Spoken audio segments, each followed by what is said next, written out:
بسم اللہ الرحمن الرحیم۔ السلام علیکم۔ 10 اکتوبر 680 عیسوی یعنی 10 محرم 61 ہجری، یہ وہ دن ہے جب کربلا کا دردناک واقعہ پیش آیا۔ رسول اللہ کے پیارے نواسری حضرت حسین اور ان کے خاندان کو شہید کیا گیا، لیکن آخرکار کیوں کربلا کی جنگ لڑ گئی؟ تو آئیے آج ہم جانتے ہیں اس ویڈیو میں، جس کا نام ہے کربلا۔ حضرت حسین وہ شخصیت ہے جس کی داستان آگے آنے والی نسلوں کو سنائی جائے گی، کیونکہ وہ شخصیت ہی اتنی عظیم ہے جو آج بھی کروڑوں لوگوں کو حق کی راہ پر شہید ہونے کا جذبہ پیدا کرتی ہے۔ حضرت حسین اور ان کے ساتھ 72 ساتھیوں نے بڑی بہادری کے ساتھ ہزاروں کا مقابلہ کیا تھا۔ حضرت حسین کی پیدائش 626 عیسوی کو عرب کے شہر مدینہ میں ہوئی تھی، اور حضرت حسین کا تعلق اللہ کے رسول کے خاندان سے تھا۔ حضرت حسین رشتے میں اللہ کے رسول کے نواسے لگتے تھے، اور جب حضرت حسین کا تعلق اتنے عظیم گھرانے سے تھا تو ظاہر سی بات ہے انصاف اور حق کے لیے حضرت حسین ہمیشہ کھڑے رہتے تھے۔ حضرت حسین ایک بہت ہی نیک شخصیت تھے جو ہمیشہ ضرورت مندوں کی مدد کیا کرتے تھے۔ آپ نے اپنی ساری دولت ضرورت مندوں کے لیے تقسیم کر دی۔ سال 632 عیسوی میں اللہ کے رسول پردہ کر گئے، اور اس وقت حضرت حسین کی عمر زیادہ نہیں تھی، اور جب حضرت علی کو خلیفہ بنایا گیا تو اس وقت سول وار ہوئی تھی، جو کہ حضرت حسن اور حضرت حسین کے والد حضرت علی اور یزید کے والد معاویہ کے درمیان ہوئی تھی۔ اور بعد میں جب حضرت علی کو نماز کی حالت میں شہید کر دیا گیا تو شام میں حضرت معاویہ نے خود کو خلیفہ بنا لیا۔ حضرت علی کے بعد لوگوں نے حضرت حسن کو خلیفہ مان لیا تھا، لیکن مسلمانوں کے بیچ خون خرابہ نہ ہو، اس لیے حضرت حسن نے خلافت حضرت معاویہ کو دے دی، اور بعد میں حضرت معاویہ کی وفات کے بعد ان کے بیٹے یزید نے کسی طرح خود کو خلیفہ بنا لیا اور لوگوں سے بیعت لینے لگا، لیکن حضرت حسین نے یزید کی بیعت کرنے سے انکار کر دیا، اور اس وقت حضرت حسین کا مقام عالم اسلام میں بہت اونچا تھا۔ حضرت حسین جنگ نہیں کرنا چاہتے تھے۔ حضرت حسین مدینہ سے مکہ کی طرف تشریف لے آئے۔ حضرت حسین کو کوفہ شہر، جو کہ آج عراق میں موجود ہے، وہاں سے کی خط آنے لگے جو حضرت حسین کی مدد چاہتے تھے۔ یزید کے خلاف کھڑے ہونے کے لیے حضرت حسین نہیں چاہتے تھے کہ مکہ جیسی پاک جگہ خراب ہو، اس لیے وہ مکہ سے چلے گئے۔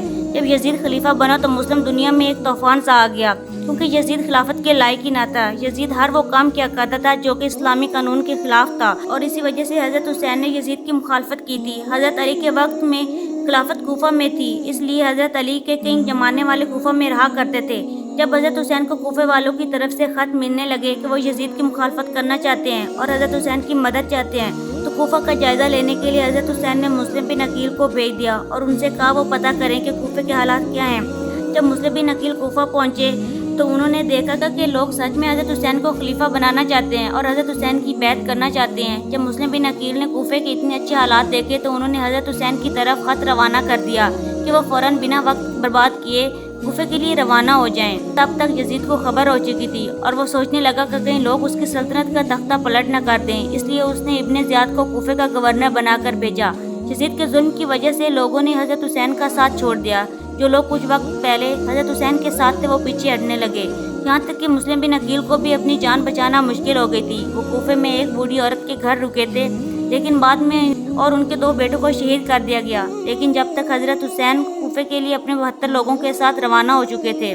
جب یزید کو اس بات کی خبر ہوئی تو اس نے ایک بہت بڑا لشکر حضرت حسین کی طرف روانہ کیا۔ حضرت حسین کا سامنا یزید کی فوج سے ہوا، جس کی سپر سالاری اور نام کا ایک کمانڈر کر رہا تھا۔ حضرت حسین کوفے سے کچھ دور ایک جگہ پر ٹھہر گئے، وہ جگہ جو کہ ایک ریگستان زمین تھی، جہاں پر ایک ذرہ برابر بھی پانی نہ تھا، اور اس جگہ کا نام ہے کربلا، جہاں پر حضرت حسین نے خیمے لگا رکھے تھے۔ تو اس جگہ کو یزید کی فوج نے گھیر لیا۔